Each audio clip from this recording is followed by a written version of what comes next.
Hello everyone, good evening. आप सभी का बहुत बहुत स्वागत है आपके अपने यूट्यूब प्लेटफॉर्म मंजीत राय कंप्यूटर साइंस पे। आप सभी लोग लगातार प्रिपरेशन करने के लिए जुड़ते हैं प्रतिदिन, और मेरा प्रयास रहता है कि आपको कुछ न कुछ ऐसा इम्पोर्टेंट चीज़ कराया जाए जो आपके एग्ज़ाम के लिए बहुत ही ज़्यादा इम्पोर्टेंट हो। इम्पोर्टेंट ही नहीं, बहुत ही ज़्यादा इम्पोर्टेंट। इसका मतलब होता है कि जब जो आप समय देते हैं उससे ज़्यादा आपको कुछ सीखने को मिले और कुछ इम्पोर्टेंट क्वेश्चंस लर्न करने का अपॉर्चुनिटी मिले। तो आइए, आज का जो सेशन है, सेशन 19, इसको शुरू करते हैं। और इससे पहले जो लोग नए जुड़े हैं इस चैनल के साथ, आप सभी लोगों को पता है कि मेरी जो क्लासेस हैं सेशन 1 से स्टार्ट हुई हैं। अपने इस पर्सनल चैनल के माध्यम से मैं आपको अब अपनी क्लासेस प्रोवाइड कर रहा हूं, और आप सभी लोग लगातार जुड़ते हैं और आप लोगों का काफ़ी सपोर्ट भी मुझे मिला है पिछले 15 से 20 दिनों में। इसके लिए बहुत बहुत धन्यवाद। आप लोग का ये जुड़ना, इतने कम समय में बड़ी संख्या में लोगों को जुड़ना जो 4000 भी क्रॉस कर चुका है, ये दर्शाता है कि अभी भी आप लोग मुझे याद करते हैं और कहीं न कहीं मेरे पुराने वीडियोज़, सेशंस वगैरह देखते हैं, और आपको उससे कुछ सीखने को मिलता है और वो आपके एग्ज़ाम के लिए इम्पोर्टेंट रहता है। तो इसी कड़ी में हमने सोचा कि नहीं, अब आपको जो भी मेरे पास समय मिलता है इवनिंग में, रात में, तो मैं ज़रूर आप लोगों के लिए कुछ न कुछ अच्छा कंटेंट बनाता हूँ। इसी तरीके से आप सपोर्ट करते रहिए। चैनल का लिंक को ज़्यादा से ज़्यादा कोशिश करिए कि आप शेयर करेंगे, क्योंकि आप जो शेयर करते हैं उसी के माध्यम से नए लोग या फिर हमारे ऐसे पुराने स्टूडेंट्स जो तैयारी करने वाले, जो हमारे अभ्यर्थी हैं, जो इधर-उधर खोजते रहते हैं, उनको मैं मिल पाता हूँ। और ये जो सेशन है वो पहले की सेशन से डिफरेंट इसलिए है कि अब जो मेरे पास जो वक़्त मिलता है, टाइम मिलता है, मैं ज़्यादा से ज़्यादा और भी, उसके अलावा भी और भी एक होता है ना, सिलेक्टेड चुनिंदा प्रश्नों का कलेक्शन बनाता हूँ और फिर आप लोगों के लिए प्रोवाइड करता हूँ, ताकि कम समय में आप बहुत ज़्यादा से ज़्यादा सीख पाएँ। मेरा मानना है कि जो मैंने रिसोर्सेज़ बताया है, फंडामेंटल, बेसिक्स, ये सब आप अपना सेल्फ स्टडी रीड कर रहे हैं, ठीक हो रहा है। मैंने सेशंस भी प्रोवाइड किया है, उस क्वेश्चंस के माध्यम से आप बहुत कुछ सीख रहे हैं। लेकिन अब जो समय है कि और भी उससे ऊपर के लेवल के क्वेश्चंस को किया जाए, और भी डिफरेंट ऐसे-ऐसे टॉपिक्स को कवर किया जाए जो topics exam point of view से बहुत ही नेसेसरी है। उसके बिना स्कोर, मतलब गुड स्कोर कर पाना मुश्किल है, और आपको पता है जैसे-जैसे आगे जो एग्ज़ाम्स होते जाएँगे, बीपीएससी टीआरई 3 हुआ, टीआरई 4 है आने वाला है। तो ऐसे में संख्या सीटों की कम होते जा रही है, और ऐसे में कॉम्पिटिशन का लेवल इंक्रीज़ कर रहा है। और साथ में एग्ज़ाम का लेवल भी स्टैंडर्ड बढ़ते जाता है, क्योंकि नंबर ऑफ एस्पिरेंट्स की संख्या धीरे लगातार बढ़ रही है। तो चलिए, ये सब बातें तो हम करते रहते हैं। आज का बीपीएससी टीआरई 4 और एस्टेट पेपर 2 देने वाले, और साथ में लगातार सवाल पूछते हैं कि 6 टू 8 की प्रिपरेशन करने वालों के लिए सेशन इम्पोर्टेंट है कि नहीं है। इक्वली इम्पोर्टेंट है, आपके लिए ऐसा कुछ नहीं है। ये इसलिए यहाँ पर दिया गया बीपीएससी टीआरई 4, क्योंकि ये अपकमिंग एग्ज़ाम्स, एक होता है कि मतलब कन्फर्म है कि ये अभी होने वाला है। 6 टू 8 का नोटिफ़िकेशन आएगा, एलिजिबिलिटी टेस्ट होगा, वो सारा चीज़ क्लैरिफ़िकेशन के बाद वो सब चीज़ भी होगा। बट ये टॉपिक्स जो है इक्वली इम्पोर्टेंट है। तो सेशन 19 शुरू करते हैं। जो लोग चैनल पे नए हैं, सब्सक्राइब ज़रूर कर दीजिए, और इससे पहले के सेशंस को ज़रूर देखा कीजिए, ताकि एक सेशन दूसरे से कहीं न कहीं लिंक है, आपके कॉन्सेप्ट के पॉइंट ऑफ व्यू से, या क्वेश्चंस के लेवल के पॉइंट ऑफ व्यू से भी। जैसे इसमें भी मैंने ऑपरेटिंग सिस्टम के क्वेश्चन पहले भी कराए हैं, 15 क्वेश्चन, 10 क्वेश्चन कॉन्सेप्ट्स में, ज ज जितना-जितना टाइम मिला। आज इसमें हम लोग 30 इम्पोर्टेंट क्वेश्चन डिस्कस करने वाले हैं, और वो क्वेश्चन आप देखेंगे तो खुद ही कहेंगी क्वेश्चन कैसा है, और आप जब उसको करेंगे तो आपको अपने इवैल्यूएशन का भी मौका मिलेगा कि आप कितना पढ़ रहे हैं और क्या इम्प्रूवमेंट आ रहा है आंसर करने में। आज का जो पहला क्वेश्चन आपके सामने स्क्रीन पे है, ऑल ऑफ द फॉलोइंग, ध्यान से देखेंगे। पहला question, all of the following are true regarding the virtual memory except. ठीक है, वर्चुअल मेमोरी के संबंध में इनमें से सारे सेंटेंस सही हैं, एक्सेप्ट मतलब एक सेंटेंस को छोड़ करके, एक को छोड़कर बाकी सारे सही हैं। ऑप्शन ए में है, any amount of RAM can be allocated to virtual memory. B है, the setting for the amount of hard disk drive space to allocate virtual memory. तीसरा है C, this temporary storage is called the swap file और page file. और option D है, virtual memory is the physical space of the physical memory of the hard drive, none of the above. यहाँ पर question आपसे पूछा गया है all of the following are true regarding the virtual memory except, इनमें से कौन सा एक है जो गलत है। देखिए यहाँ पर any amount of RAM can be allocated to virtual memory, ये सेंटेंस बिल्कुल गलत है। Any amount of RAM can be allocated to virtual memory नहीं होगा। ये हो सकता है कि any amount of the secondary memory, physical memory can be used as a virtual memory. तो 1 का ए सही आंसर है। What is dispatch latency, question number 2 है what is dispatch latency. Option A है, आपको मैं टाइम दे रहा हूं इसलिए कि आप लोग भी आंसर करेंगे। The time taken by the dispatcher to stop one process and start another, पहला ऑप्शन है। दूसरा ऑप्शन है the time taken by the processor to write a file into disk. तीसरा है the whole time taken by all processor, all of the above, none of the above.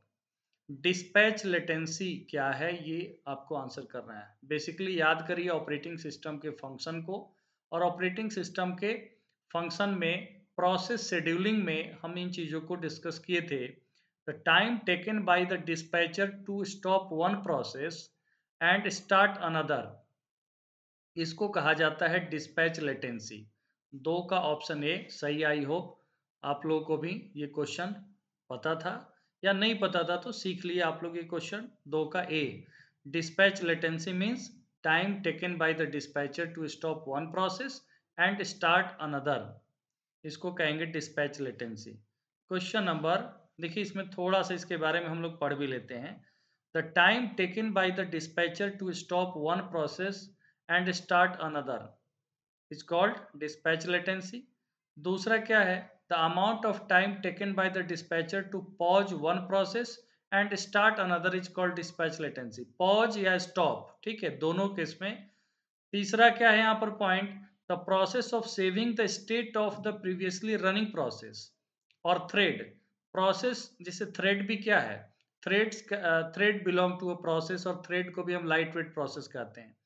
तो देखिए या तो स्टॉप करना, या उसको पॉज करना, या फिर उसके स्टेट को, मतलब रनिंग स्टेट में है तो उसको सेव करना जिस पॉइंट पर वो पहुंच चुका है।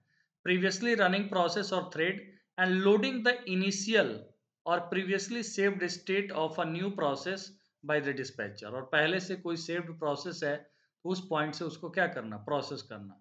तो इन ऑल दैट केस यहाँ पर जो है इसका यूज किया जाता है।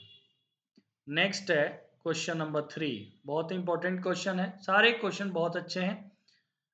अ page fault occurs when, paging के कॉन्सेप्ट में ये क्वेश्चन पूछा जाता है generally. A page fault occurs when, पहला ऑप्शन है द डेडलॉक हैपेंस, बी है द सेगमेंटेशन स्टार्ट्स, सी है the page is found in the memory, D है the page is not found in the memory, none of the above. सबसे पहले paging में क्या होता है कि जिस पेज या जिस रूटीन की आवश्यकता होती है उसको लोड किया जाता है। यहाँ पर पेज फॉल्ट का मतलब क्या हुआ, एक जनरल मीनिंग से भी आप इस क्वेश्चन का आंसर निकाल सकते हैं। The page is not found in the memory, the page is not found in the memory. अगर ये मेमोरी में होगा तो फॉल्ट आएगा ही नहीं। The page is not found in the memory, so option D is right. I hope सबका answer सही है, 3 का डी। क्वेश्चन थोड़ा सा इसके बारे में हम जान लेते हैं। An interrupt that occurs when a program request data that is not currently in the real memory, real memory means main memory. Interrupt, यहाँ पर ये इंटरप्ट कौन सा है, पेज फॉल्ट। पेज फॉल्ट क्या है, एक इंटरप्ट है। देखिए एक चीज मैं आपको क्लियर कर देता हूँ, समटाइम्स हम लोगों को लगता है कि बहुत ज़्यादा बुक्स पर बहुत ज़्यादा उसको रीड करते रहने से सब चीज़ क्लियर हो जाता है, ऐसा नहीं होता है। हम लोग जब क्वेश्चन करते हैं, क्वेश्चन के माध्यम से फिर हम उस चीज़ को देखते हैं तो वो काफ़ी इजी हो जाता है। इस एग्ज़ाम्स के लिए जो सबसे सूटेबल जो रणनीति काम करता है कि अच्छे से अच्छे क्वेश्चन का प्रैक्टिस करिए। उसमें बहुत सारा जो चीज़ें आ रहा है उसके बारे में थोड़ा-सा पढ़ लीजिए। इसलिए मेरा एक्स्ट्रा स्लाइड एक होता है कि उसके बारे में आप पढ़ें और फिर ये पीडीएफ टेलीग्राम चैनल ऑलरेडी इस चैनल के डिस्क्रिप्शन में दिया हुआ है। मेरे टेलीग्राम का जो चैनल है उसका लिंक आप ज्वाइन करिए। इसको पीडीएफ के फॉर्म में भी प्रोवाइड किया जाएगा। एक बार सेशन करने के बाद ही बेनिफिट होगा कि सेशन कर लीजिए, आपका कंसंट्रेशन रहेगा, पढ़ लीजिए, फिर वहाँ जाके प्रैक्टिस करिए। देखिए यहाँ पे पेज फॉल्ट क्या है, एक इंटरप्ट है that occurs when a program requests data that is not currently in real memory. The interrupt triggers the operating system to fetch the data from a virtual memory and load into the RAM. An invalid page fault or page fault error occurs when the operating system cannot find the data in the virtual memory. जिस data की requirement है processing में और वो virtual memory में नहीं है, तो यहाँ पर इनवैलिड पेज फॉल्ट और पेज फॉल्ट एरर अकर होता है। क्वेश्चन नंबर 4 है, when a peripheral device needs immediate attention from the operating system, it generates a fill in the blanks, interrupt, spool, stack, page file, none of the above. आप लोग answer करेंगे when a peripheral device needs immediate attention. peripheral device क्या होता है? All the resources connected to the system is known as peripheral device. Peripheral device needs immediate attention from the operating system it generates. तो यहाँ पर जो peripheral devices request करता है, ठीक, जो पेरिफेरल डिवाइसेस रिक्वेस्ट करता है किसके लिए? ऑपरेटिंग सिस्टम की इमीडिएट अटेंशन के लिए। तो ये क्या जनरेट करता है? ये जनरेट करता है वो इंटरप्ट होता है। क्या होता है? इंटरप्ट जनरेट करता है। Option A is right. अब समझिए यहाँ पर इंटरप्ट एक बहुत इंपॉर्टेंट टर्म होता है ऑपरेटिंग सिस्टम में। An interrupt is a signal emitted by the hardware or software when a process or an event needs immediate attention. Interrupt कब अकर होगा? इंटरप्ट एक सिग्नल है जो कोई हार्डवेयर एमिट करता है या कोई एप्लीकेशन भी एमिट कर सकता है when a process or an event needs immediate attention. I hope समझ में आ गया होगा आप लोगों को। ठीक, next, it alters the process, it alerts, ये अलर्ट करता है processors to high priority processes requiring interruption of the currently working processes. अगर हाई प्रायोरिटी प्रोसेस आता है तो यहाँ पर क्या होगा? इंटरप्ट अकर होगा और करेंटली वर्किंग प्रोसेस क्या होगा? वहाँ पर रोक के हाई प्रायोरिटी प्रोसेस को हैंडल किया जाएगा, एग्जीक्यूट किया जाएगा। यहाँ पर एक क्वेश्चन और आ गया, question number 5, page stealing, fill in the blanks. Option A है, is a sign of an efficient system, is taking page frame from other working sets, should be the running goal, is taking layered disk space for page in the page in or page out, none of the above. देखिए page stealing का मतलब क्या है? Normal meaning होता है stealing का मतलब क्या? चुराना, ठीक है। और वर्किंग सेट का मतलब क्या होता है? वर्किंग सेट का मतलब होता है the process on which the processor is currently working, या the process which are under execution, जिस प्रोसेस को करेंटली हैंडल कर रहा है ऑपरेटिंग सिस्टम प्रोसेसर, उसको वर्किंग सेट कहा जाता है। ठीक, तो is taking page frame from other working set, page stealing का मतलब हो गया कि पेज फ्रेम को लेना किससे? अदर वर्किंग सेट से, मतलब चुरा लेना दूसरे से। इसको हम कहेंगे option B is page stealing. समझ में आ गया? कभी नहीं भूलेंगे आप लोग, स्टीलिंग का मतलब ही होता है चुराना, और वर्किंग सेट्स का मतलब होता है करेंटली वर्किंग प्रोसेस जो होता है, करेंटली एग्जीक्यूशन के दौरान जो प्रोसेस होता है। नेक्स्ट क्वेश्चन है क्वेश्चन नंबर 6। फिफ्थ का option number option B is right, ठीक है। अब क्वेश्चन नंबर 6 को ध्यान से पढ़िए। क्वेश्चन नंबर 6 में है, fill in the blanks are specially designed computer chips that reside inside other devices such as your car or electric thermostat। किसी भी इलेक्ट्रिक डिवाइस में, या आप कह सकते हैं कि आपके कार में एक स्पेशली डिजाइंड कंप्यूटर चिप रहता है, ठीक है, जिसमें होता है ना कि कुछ defined set of task, defined set of program installed रहता है, उसको क्या कहा जाता है? बहुत अच्छा क्वेश्चन है ये भी, और ज़्यादा मुश्किल नहीं है, ये भी समझ लीजिए। Server, embedded computer, robotic computer, mainframes, none of the above. Computer fundamental के दौरान में कराया था कि एम्बेडेड सिस्टम या एम्बेडेड कंप्यूटर क्या होता है। एम्बेडेड का मतलब होता है जो same set of defined task को परफॉर्म करता है, उसको एम्बेडेड सिस्टम कहा जाता है। ठीक है। Embedded system are the corner stone of the electronic industry today. An embedded system is a computer और processor based system that has been designed for a specific purpose. Next question number 7 क्या है? A spooler is a fill in the blanks। Option A है, आप लोग भी read करिए screen से, location in memory that maintains the contents of documents until it prints out. Option B है, queue of print job that are waiting to print. Program C है, program that coordinates the print job that are waiting to the process. Option D है, message sent from the printer to the operating system when a print job is completed, none of the above. Spooler क्या है? Question number 7 का आप लोग answer करेंगे। Question number 7 का answer क्या होगा? Program that coordinates the print job that are waiting to the process. सबसे पहले यहाँ पर पूछा गया कि spooler is what.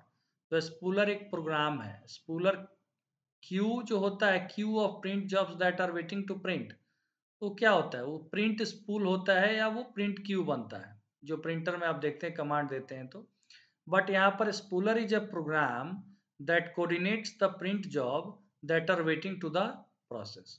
So option C is the right answer. Question number 7 का ऑप्शन सी। अब कई बार देखते हैं कि बहुत ही माइनर सा डिफरेंस नजर आता है, इसीलिए प्रैक्टिस बहुत जरूरी होता है। चाहे कितना भी स्टडी करिए, रीड करिए, बट विदाउट प्रैक्टिस एग्जाम में वो बात नहीं बन पाती है और कंफ्यूजन क्रिएट होता है। क्वेश्चन नंबर 8 पे हम चलते हैं। क्वेश्चन नंबर, अब इसके बारे में है तो आप भी रीड कर सकते हैं, बट मैं भी एक बार बता देता हूँ। A program that controls the spooling, putting jobs on a queue and taking them off one at a time. एक एक करके उसको क्या करना, प्रोसेस करना। ठीक, तो ये है प्रोग्राम। कौन? ये प्रोग्राम है स्पूलर है। ठीक है, जो स्पूलिंग को कंट्रोल करता है। Most operating systems come with one or more spoolers, such as print spoolers for spooling documents. ठीक। In addition, some applications include spoolers. Many word processors, for example, include their own print spooler. जैसे Microsoft Word, MS Office में भी ये programme आता है। A good print spooler should allow you to change the order of documents in the queue and to cancel a specific print job. Spooler सबसे अच्छा कौन माना जाता है? मान लीजिए आप प्रिंटिंग कमांड्स दे दी और बीच में भी अगर डॉक्यूमेंट के ऑर्डर को चेंज किया जा सकता है या उसको कैंसिल किया जा सकता है। नेक्स्ट क्वेश्चन नंबर 8 है, what is the method of handling deadlocks? What is the method of handling deadlocks? Option A है, use a protocol to ensure that the system will never enter a deadlock state. Option B है, allow the system to enter the deadlock state and then recover. Option C है, pretend that deadlocks never occur in the system. Option D, all of the above. E क्या है? None of the above. सबका answer सही आएगा। थोड़ा सा अगर अच्छे से आप इसको सोच के आंसर करिए तो। Method of handling deadlock, deadlock handle करने का मेथड क्या है बताइए। क्वेश्चन नंबर 8, इसमें अगर ध्यान से पढ़िए तो जितना भी पॉइंट इसमें लिखा हुआ है, यूज अ प्रोटोकॉल। प्रोटोकॉल यहाँ पर प्रोटोकॉल का मतलब आपका नेटवर्किंग प्रोटोकॉल से नहीं है। प्रोटोकॉल का मतलब कि एक प्रॉपर सिस्टम होना चाहिए, एक प्रॉपर तरीका होना चाहिए to ensure that system will never enter deadlock. मतलब डेडलॉक को प्रिवेंट किया जा सके कि अगर एक प्रोसेस किसी रिसोर्स को यूज कर रहा है तो उस प्रोसेस को किसी दूसरे को ना एलोकेट किया जाए। अगर वंस वहाँ पर डिवाइस डीएलोकेट होता है तो दूसरा प्रोसेस उसे यूज करे। तो ये भी एक क्या है, अच्छा तरीका है डेडलॉक हैंडल करने का। Allow the system to enter the deadlock state and then recover. Handling deadlocks allow the system to enter the deadlock state and then recover. यहाँ पर रिकवर हो जाए। Pretend that deadlocks never occur in the system, all of the above. Answer हो जाएगा इसका option D, all of the above. The strategy of deadlock prevention is to design the system in such a way that the possibility of deadlock is excluded. ना के बराबर possibility of deadlock का. Use a protocol to ensure that the system will never enter a deadlock state. Allow the system to enter the deadlock state and then recover. तो ये सारे points जो हैं deadlock से रिलेटेड हैं, इसको ध्यान में रखेंगे और ये क्वेश्चन आपका all of the above right होगा. क्वेश्चन नंबर 9 क्या है? All of the following are task performed by the operating system except. इसका आंसर तो आप लोग खुद ही देंगे. क्वेश्चन नंबर 9 का आंसर क्या होगा? 30 क्वेश्चन है, इसलिए सारे क्वेश्चन देखेंगे. सब क्वेश्चन मैंने बहुत ही ध्यान से इसको कंपाइल किया है ताकि इस प्रकार के क्वेश्चंस एग्जाम में पूछे जाते हैं और ये अगर आप बना लेते हैं तो आपका कॉन्फिडेंस भी बढ़ जाएगा. Managing hardware on the computer, बिल्कुल ठीक है. Controlling the access that application program has to the CPU, इसको हम कहते हैं शेड्यूलिंग, तो ये भी ठीक है. Performing housekeeping task like file compression and disk defragmentation. एक बात आप ध्यान देंगे, फाइल कंप्रेस करना और डिस्क डिफ्रेगमेंट करने के लिए अलग से यूटिलिटी प्रोग्राम्स यूज किए जाते हैं.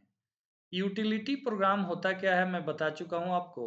एक ऐसा सॉफ्टवेयर जो additional to the system, additional to the mainstream program, जैसे ऑपरेटिंग सिस्टम के अलावा या किसी एप्लीकेशन सॉफ्टवेयर के अलावा यूटिलिटी प्रोग्राम्स एक स्पेशल डिजाइन प्रोग्राम्स होते हैं जो स्पेसिफिक टास्क को हैंडल करते हैं और ऑपरेटिंग सिस्टम को एडिशनली आप कह सकते हैं सपोर्ट भी करते हैं. जैसे एंटीवायरस, फाइल कंप्रेस करने के लिए जो होता है, फाइल कंप्रेशन के सॉफ्टवेयर जो होते हैं, डिस्क डिफ्रेगमेंट करने के लिए या रजिस्ट्री के लिए, ये सब जो होते हैं ये ऑपरेटिंग सिस्टम का टास्क नहीं है. बाकी सारा टास्क ए बी सी जो लिखा हुआ है ऑपरेटिंग सिस्टम का टास्क है. क्वेश्चन नंबर 10 है, which file system DOS typically use. DOS disk operating system है जो अर्लीस्ट वर्जन है ऑपरेटिंग सिस्टम का, विंडोज का अर्लीस्ट वर्जन. इसमें कौन सा फाइल सिस्टम यूज किया जाता था? क्वेश्चन नंबर 10 का आंसर आप करेंगे FAT16, FAT32, NTFS, LM, FSE, none of the above. Basically ये 3 प्रकार का फाइल सिस्टम होता है, FAT16, FAT32, NTFS. ये सब यहाँ पर रेलिवेंट नहीं है. फैट का मतलब होता है फाइल एलोकेशन टेबल. फैट का मतलब होता है फाइल एलोकेशन टेबल. तो यहाँ पर FAT16, 32 NTFS, डॉस जो यूज करता था वो FAT16 यूज करता था. ठीक, देखिए FAT16 does provide excellent performance on small hard disk drives that are less than 1.2 GB. देखिए अर्लीस्ट वर्जन और डॉस बेस्ड सिस्टम उस समय क्या था, मेमोरी का स्टोरेज कैपेसिटी बहुत कम था और उस समय स्मॉल हार्ड डिस्क ड्राइव्स जिसका कैपेसिटी 1.2 GB से कम हो, वहाँ पर ये परफॉर्मेंस इसका अच्छा रहता है FAT16 का, जो आज के लिए कुछ नहीं है. ठीक है, hard disk drives larger than 1.2 GB should be formatted as the FAT32. और उसके बाद जो सिस्टम यूज हुआ वो कौन सा यूज हुआ? FAT32 फाइल सिस्टम उसमें यूज हुआ. देखिए which file system Windows 95 typically use. यहाँ पर क्वेश्चन आ गया, which file system Windows 95 typically use. FAT16, FAT32, NTFS. तो विंडोज 95 यहाँ पर आ गया तो यहाँ पर FAT32 हो गया. Option B is right. देखिए यहाँ पे थोड़ा सा इसके बारे में मैंने जानबूझ के क्वेश्चन लगाया कि NTFS, FAT32, FAT16 ये सब क्वेश्चन बन जाते हैं. FAT32 file system offered two main improvements over FAT16. First, FAT32 being a 32-bit file system supports much larger disk than the FAT16 file system. FAT16 से 32 जो है क्या करता है, लार्जर डिस्क सपोर्ट करता है. FAT16 supports maximum volume size of 4 GB, while FAT32 can be used on volume up to 16 terabyte. 16 terabyte तक के स्टोरेज वॉल्यूम में इसका यूज किया जा सकता है. कौन सा फाइल सिस्टम? तो FAT32. और कौन यूज करता है? तो अगेन ऑपरेटिंग सिस्टम ये फाइल सिस्टम यूज करता है. और 4 GB तक का क्या? FAT16. ठीक है. And FAT32 allow file names up to 255 characters. तो क्वेश्चन यहाँ से भी बन जाते हैं समटाइम्स, और ऐसा लगता है कि ये बिल्कुल पढ़ा हुआ नहीं है कि FAT32 allow file name up to how many characters, 255 characters long. Question number 12 पे आते हैं। What whole will allocates in worst fit algorithm of memory management? इससे ठीक पहले वाले सेशन में हम लोगों ने मेमोरी मैनेजमेंट में पढ़ा था बेस्ट फिट, वर्स्ट फिट के बारे में, ठीक है। तो यहाँ पर आप बताइए वर्स्ट फिट के बारे में आपसे question, first fit, best fit, worst fit, ये तीनों पढ़ा था। बताइए यहाँ पे ऑप्शन ए है it allocates the smaller hole than required memory hole, it allocates the smaller hole than required memory hole. Option B क्या है, it allocates the smallest hole from the available memory holes, it allocates the largest hole from the available memory holes, it allocates the exact same size memory hole, none of the above. अगर आप लोग session किए होंगे तो directly आप answer बता देंगे कि it allocates the largest hole from the available memory holes, इसको हम कहेंगे वर्स्ट फिट। और उसमें हमने पढ़ा था फर्स्ट फिट, उसमें क्या था, the first hole that is enough to store the data, तो फर्स्ट फिट था। बेस्ट फिट था smallest hole that is enough to store the data, तो वो था बेस्ट फिट। क्वेश्चन नंबर 13 है poor response time are usually caused by, poor response time are usually caused by process busy, high input output rates, high paging rate, any of the above, none of the above। Poor response time are usually caused by, बताइए क्या होगा answer question number 13 का। Poor response time are usually caused by, सबसे पहले जानना है response time क्या है। रिस्पॉन्स टाइम आप जानते हैं कि process submission till the first response is produced, उसी टाइम ड्यूरेशन को कहा जाता है। मीन्स जैसे ऑपरेटिंग सिस्टम किसी प्रोसेस को सबमिट करता है और पहला रिस्पॉन्स आता है, उसके बीच के ड्यूरेशन को कहा जाता है रिस्पॉन्स टाइम। तो response time can be caused by process busy, high input output rates, high paging rate, any of the above.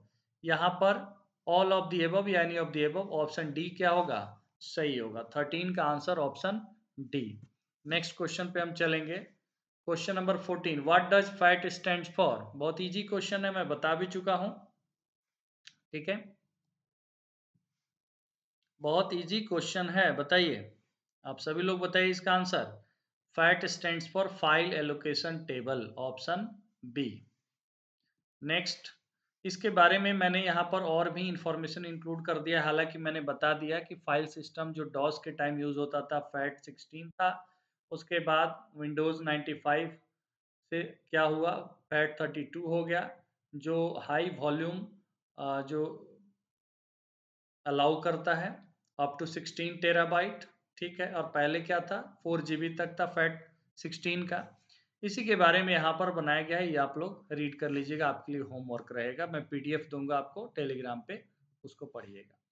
Question number 15 है what is content in the page table, what is content in the page table, या page table contain what, इस तरीके का question आ जाता है।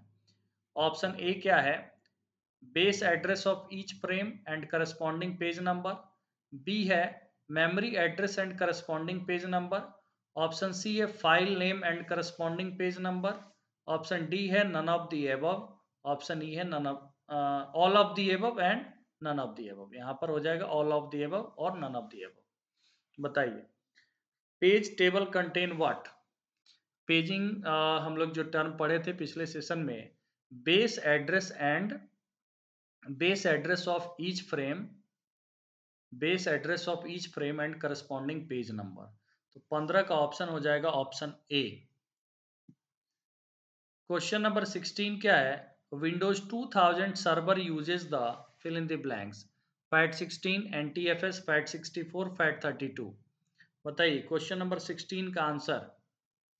जो file system आपने देखा FAT16 जो डॉस यूज करता है, FAT32 विंडोज 95, विंडोज 95 में यूज होता है, और NTFS यूज होता है विंडोज सर्वर 2000 सर्वर या उसके बाद वाले में। तो NTFS is a right answer 16। NTFS होता क्या है? New technology file system. New technology file system याद रखना है। ये 3 प्रकार का फाइल सिस्टम होता है। What do you mean by memory compaction? Question number 17 का आंसर बताएंगे। मेमोरी कंपैक्शन क्या है?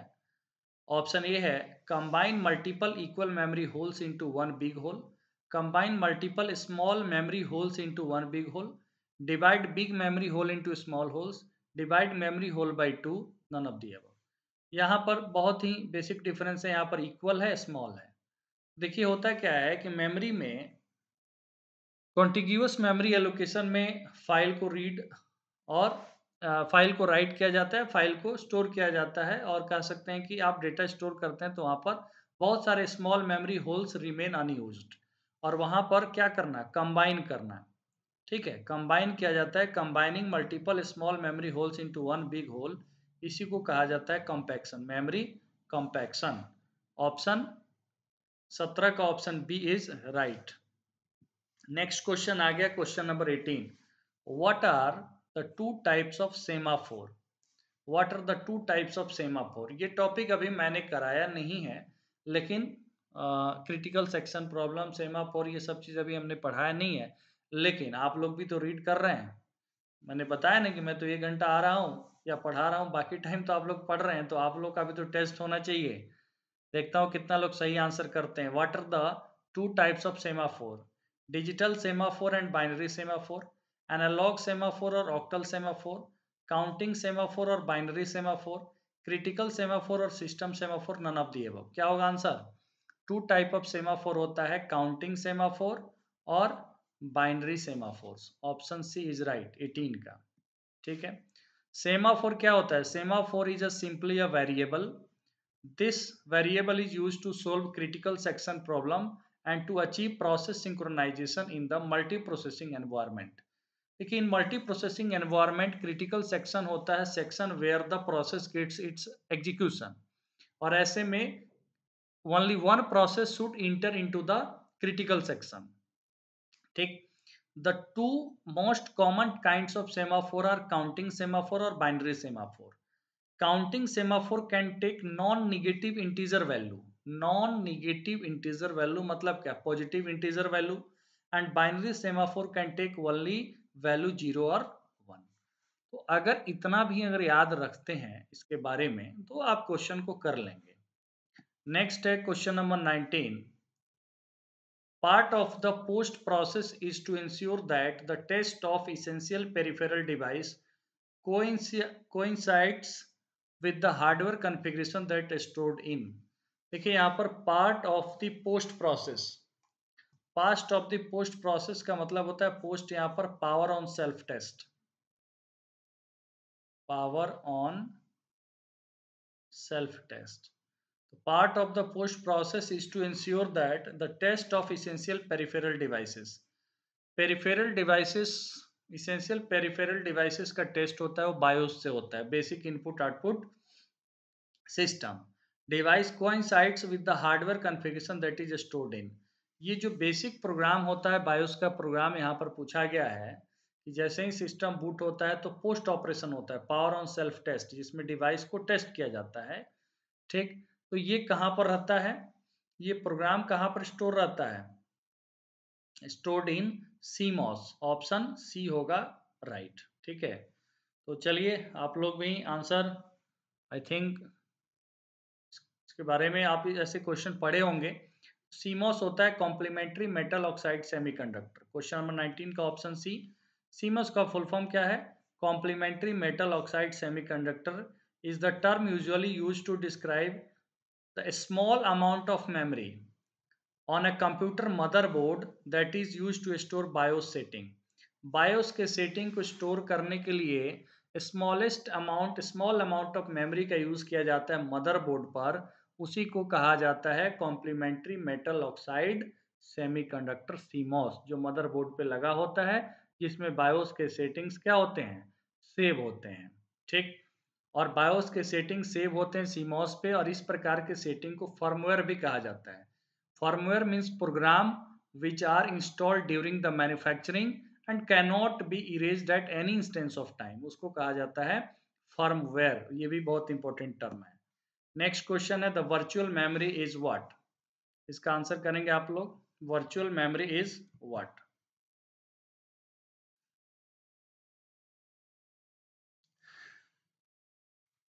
The virtual memory is what?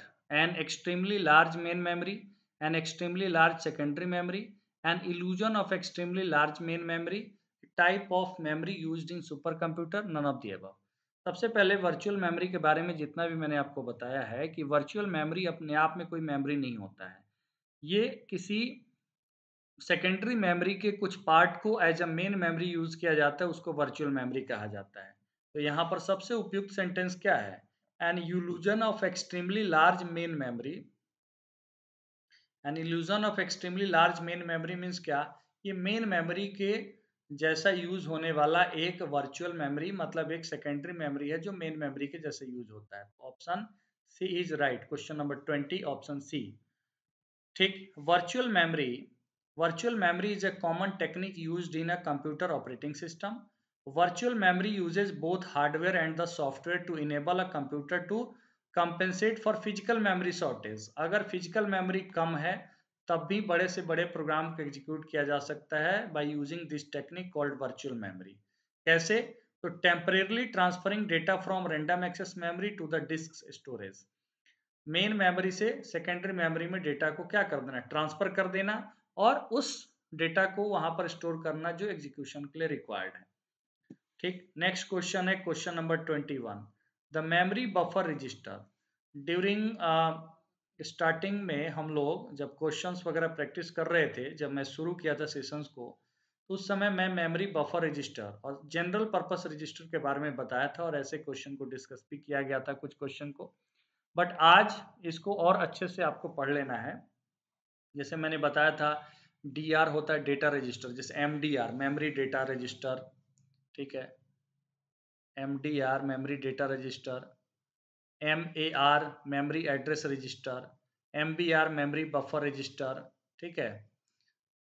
उसके बाद AC accumulator, PC program counter, ठीक, आईआर, ठीक है, आईआर इंस्ट्रक्शन रजिस्टर, जिसे सीआईआर भी कहा जाता है, करंट इंस्ट्रक्शन रजिस्टर। तो these are the register used by the processor during the program execution. तो ये रजिस्टर्स होते हैं, और रजिस्टर क्या होता है? तो हाई स्पीड मेमोरी लोकेशन होता है जिसको यूज करता है प्रोसेसर प्रोग्राम एग्जीक्यूशन के लिए। यहाँ पर क्वेश्चन है the memory buffer register is what. Option A, B, C, D, E, आप लोग पढ़ के जवाब दीजिए।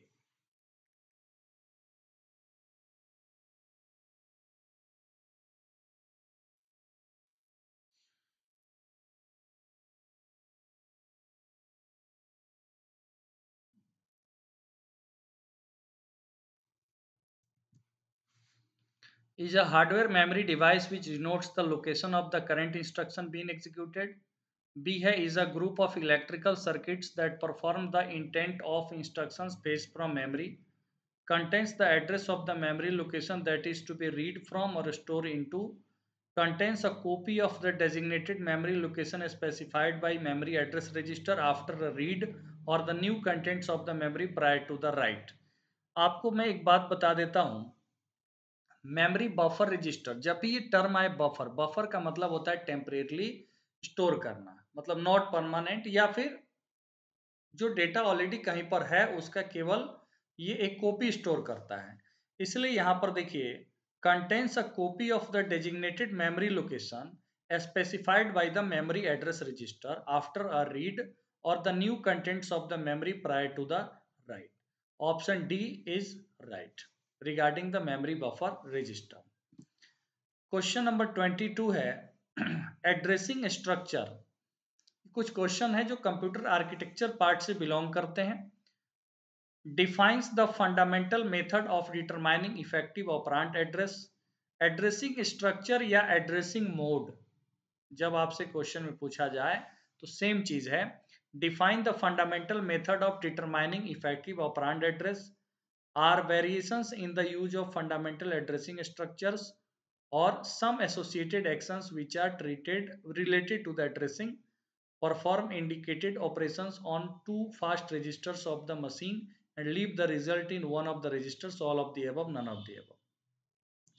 आंसर करिए क्या होता है एड्रेसिंग मोड? क्या होता है एड्रेसिंग मोड? होता है जो ऑपरांड का एड्रेस होता है, it defines the fundamental method of determining the effective operand address. जैसे होता है ना ऑप कोड और ऑपरांड, ठीक।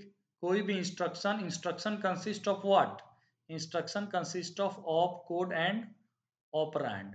तो ऑपरांड के एड्रेस को ही यहाँ पर एड्रेसिंग मोड में कि ऑपरांड या तो ऑपरांड डायरेक्टली प्रोवाइड किया गया है, उसका एड्रेस प्रोवाइड किया गया, तो 22 का ऑप्शन ए सही है। क्वेश्चन नंबर 23 है द LRU, ये ऑपरेटिंग सिस्टम LRU है लीस्ट रिसेंटली यूज्ड, इसका फुल फॉर्म क्या होता है? Least recently used.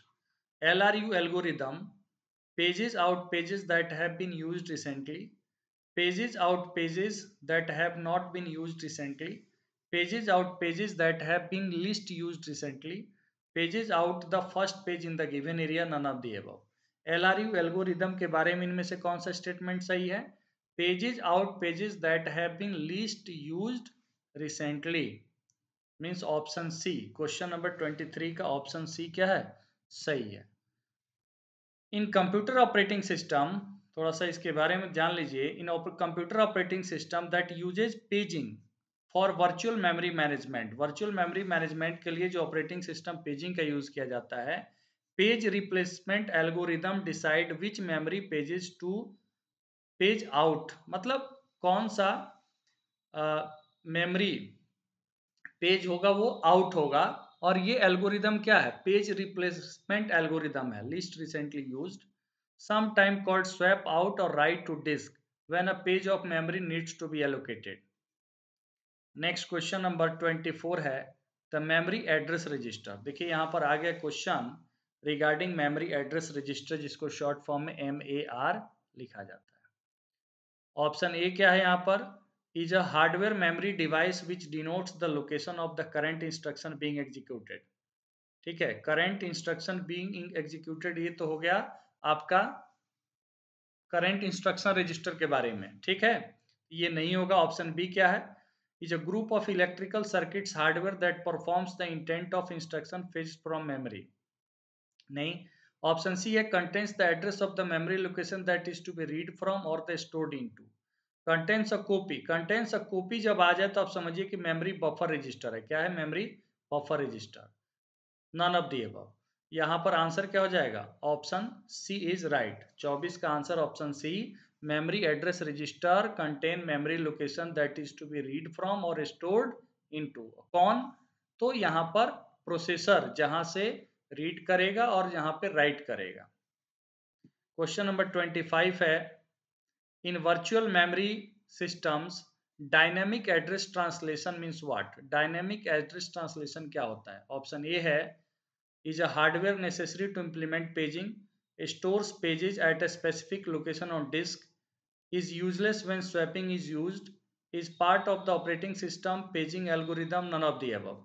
Virtual memory system में देखिए बहुत इंपॉर्टेंट क्वेश्चन ये भी है, डायनेमिक एड्रेस ट्रांसलेशन का मतलब होता है is the hardware necessary to implement paging, is hardware necessary to implement paging. Answer 25 का ए। क्वेश्चन नंबर 26 का है, यहाँ पर जो एड्रेसिंग के बारे में हम लोग पढ़ रहे थे और जो कंप्यूटर आर्किटेक्चर का 2-3 सवाल मुझे बहुत अच्छा लगा, मैंने इंक्लूड कर दिया है। In which addressing mode the effective address of the operand is the contents of a register specified in the instruction, and after accessing the operand the contents of this register is incremented to the point to the next item in the list। इस addressing mode को क्या कहा जाएगा? आप लोगों को मैंने कहा भी था कि इसके बारे में आप लोग रीड करिएगा, बाकी मैं तो पढ़ाऊंगा ही आगे। Index addressing, indirect addressing, auto increment, auto decrement, none of the above. अगर ध्यान से इस क्वेश्चन को पढ़ेंगे, क्या लिखा हुआ है? The contents of this register is incremented to the point to the next item in the list, तो इसको हम कहेंगे ऑटो इंक्रीमेंट। क्या कहेंगे? Auto increment addressing mode, option C. Question number 26, एक ऑर्डर यहाँ पर गड़बड़ हो गया है, कोई बात नहीं। क्वेश्चन नंबर 28 है, what problem is solved by Dijkstra banker's algorithm? Mutual exclusion, deadlock recovery, deadlock avoidance, cache coherence, none of the above. Question number 28 का आंसर क्या है? डिजक्स्ट्रा बैंकर्स एल्गोरिदम यूज किया जाता है डेडलॉक अवॉइडेंस के लिए, ठीक है। डेडलॉक अवॉइडेंस के लिए आप लोग इसको भी रीड करिएगा, ठीक है। बाकी मैं भी जब कराऊंगा टॉपिक ये सब तो करा दूंगा। नेक्स्ट क्वेश्चन है, देखिए यहाँ पे, deadlock avoidance is solved by bankers algorithm. Bankers algorithm pretends to have allocated to required resources to the process, and if the system does not lead to the uh, and if the system does not lead to the deadlock, it actually allocates the resources. Question number 29 है, which of the following is not true about the memory management? Which of the following is not true about the memory management? Memory management आप लोग पढ़ लिए हैं, आप बताइए answer क्या होगा। ऑप्शन ए क्या है? Virtual memory is used only in multi user system. Segmentation suffers from external fragmentation. Paging suffers from internal fragmentation. Segmented memory can be page, none of the above. यहाँ पर not true पूछा गया है, तो देखिए इसका आंसर करिए आप सभी लोग, क्या होगा आंसर? देखिए इसमें पहले ही ऑप्शन में लिखा हुआ virtual memory is used only in multi user system, ऐसा नहीं है, ऐसा बिल्कुल नहीं है, तो ये क्या है? गलत है, ठीक। क्वेश्चन नंबर 30 क्या है? पेजिंग। पेजिंग से रिलेटेड एक और क्वेश्चन आ गया। A is a method of memory allocation by which the program is subdivided into equal portions और pages, and core is subdivided into equal portions और blocks. Option B यहाँ पर क्या है? consist of those addresses that may be generated by a processor during execution of a computation। देखिए ये जो part दिया हुआ है, इससे पहले वाले सेशन में बताया था कि लॉजिकल एड्रेस होता है, logical address that is generated by the processor during execution or a computation is a method of allocating processor time। method of allocating processor time क्या होता है? शेड्यूलिंग होता है, इसको हम कहेंगे शेड्यूलिंग। इसको हम कहेंगे लॉजिकल एड्रेस। क्या कहेंगे? Logical address. ये क्या है? Allow multiple programs to reside in separate areas of the core at a time, तो इसको हम कहेंगे मल्टी प्रोग्रामिंग। क्या कहेंगे? मल्टी प्रोग्रामिंग, ठीक है, समझ में आ रहा है? ठीक, तो यहाँ पर आंसर क्या है? केवल पेजिंग हो गया। Method of memory allocation by which the program is subdivided into equal portions और pages, core is subdivided into equal portions और ब्लॉक्स, ठीक। बाकी जो दूसरा ऑप्शन बी दिया हुआ है रिगार्डिंग किसका? लॉजिकल एड्रेस है। ऑप्शन सी का मतलब क्या है? शेड्यूलिंग है। और ऑप्शन डी का मतलब क्या है? मल्टी प्रोग्रामिंग का ये जो कॉन्सेप्ट दिया हुआ है, ठीक। तो इसमें बहुत सारा चीज आप लोग सीख गए एक ही क्वेश्चन के माध्यम से। तो आप सब लोग कमेंट करके जरूर मुझे बताइएगा आप कैसे क्वेश्चंस लगे। देखिए थोड़ा सा इसके बारे में, पेजिंग के बारे में। इन computer operating system, paging is a memory management scheme by which computer stores and retrieves data from the secondary storage for the use in the main memory. Secondary store से डेटा को main memory में retrieve करने का technique जो है, इसको यहाँ पर पेजिंग कहा जाता है। In this scheme the operating system retrieves data from the secondary storage in the same size block called pages. जो जिस फॉर्म में डेटा को क्या करता है? रिट्रीव करता है, ठीक है, सेम साइज ब्लॉक्स कॉल्ड, उसकी को पेज कहा जाता है। Paging is an important part of virtual memory implementation in the modern operating system. Virtual memory को इम्प्लीमेंट करने के लिए पेजिंग का यूज किया जाता है। Using secondary storage to let programs exceed the size of available physical memory, means the size of program can be more than the actual physical memory. और ये कैसे पॉसिबल है? Virtual memory. और virtual memory को implement करने के लिए किसका यूज किया जाता है? पेजिंग का यूज किया जाता है। आई थिंक समझ में आ गया। कम समय में और क्वेश्चन के माध्यम से आपने कॉन्सेप्ट भी जाना और अच्छे क्वेश्चन का प्रैक्टिस भी किया। जिसको थोड़ा कम समझ में आएगा दोबारा भी इस वीडियो को देख लीजिएगा और पीडीएफ टेलीग्राम चैनल से डाउनलोड करके एक बार और प्रैक्टिस कर लीजिएगा। और आप सभी लोग चैनल को जरूर सब्सक्राइब कीजिए और इसी तरीके से सपोर्ट करिए कि चैनल में जल्दी ये परिवार बड़ा हो। और इसी तरीके से जितना ज़्यादा आप लोग इसको सपोर्ट कर रहे हैं, जितना ज़्यादा लोग देखते हैं, तो मैं भी उतना ज़्यादा उत्सुकता से, उतना ज़्यादा समय निकाल कर के आपके लिए ये कंटेंट बनाता हूँ और आप लोगों को तक पहुँचाता हूँ।